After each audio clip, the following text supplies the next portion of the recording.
Hello, Ethan again. This movie, or video I guess, is a showing of a similar principle to Byron Brubaker and Chris Bake's hairpin voltage multiplier. Similar principle. This ain't their circuit. It's not even my circuit. If I can bring up the circuit real quick on my computer. The originator is Laurie Matchett. I don't know anything else about him other than that. But it was originally in Patrick Kelly's Free Energy Guide, Chapter 3. Here's the circuit. But what we have here is we are using electrostatic voltage. At least I think it's electrostatic, charging from the wall outlet without drawing any power. We're charging a capacitor. I'm using a diode bridge rectifier to create a DC pulses to charge a capacitor. And I'm doing it without putting a load on the house outlet. So I have my light because my light's crappy. So I'm going to walk you through the circuit. Got my multimeter, which is set on 200 volts. I have a capacitor bank, which is 400 volts at 270 microfarad. I'm only using one cap.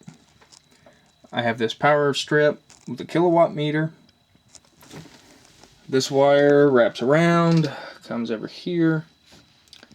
The blue is neutral in Europe. For some reason, this is a American Europe plug.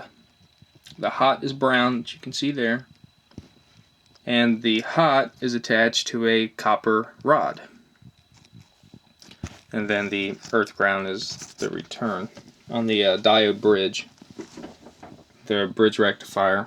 So we have our AC return, which really isn't a circuit, but this is connected to one side of this wire. This wire is wrapped on top of the copper. It's actually wrapped on a layer of electrical tape, which is on top of the copper rod. It's 26 gauge, or roughly there. So that connection is attached to the AC side on my rectifier.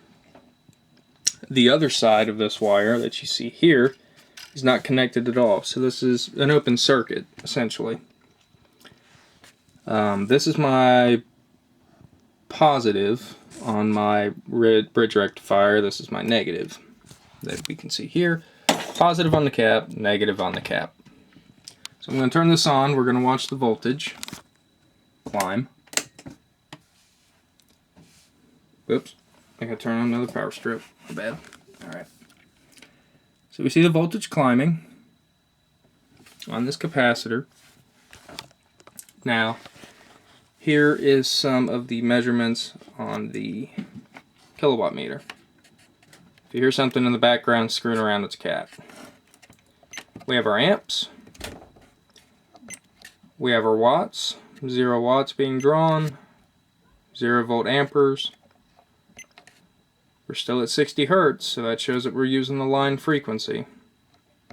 Our power factor is 1. And our kilowatt hours is 0. Now, I'm going to put that on amps because we're going to need that here in a minute. I'm going to let this charge up to 30 volts so you get to see a discharge. I'm going to try and capture the discharge of the cap and the kilowatt meter in the background. We already know that when I discharge the cap, the capacitor's voltage will drop. You'll see a spark. So when I short the cap, that's when the current flows. When you short a capacitor, the current is manifested. Now, joules, the energy in the capacitor, wattage is equal to 1 joule per second. So, if you have 100 watts of joules in a capacitor, 100 joules in a capacitor, and you discharge that in 1 second, that's 1 watt. 100 watt. Crap. I get nervous on camera. That's 100 watts. Now if you discharge that in half a second, you have 200 watts. So it's varying with respect to time, or there's a time element in this. So we're up to 34 volts, and that's going to keep charging a little bit. I'm going to try and capture this whole thing here. Probably not going to work out for me like I want it to, as usual. Alright. Okay. So, I am still on amp. See that? I'm still on amp.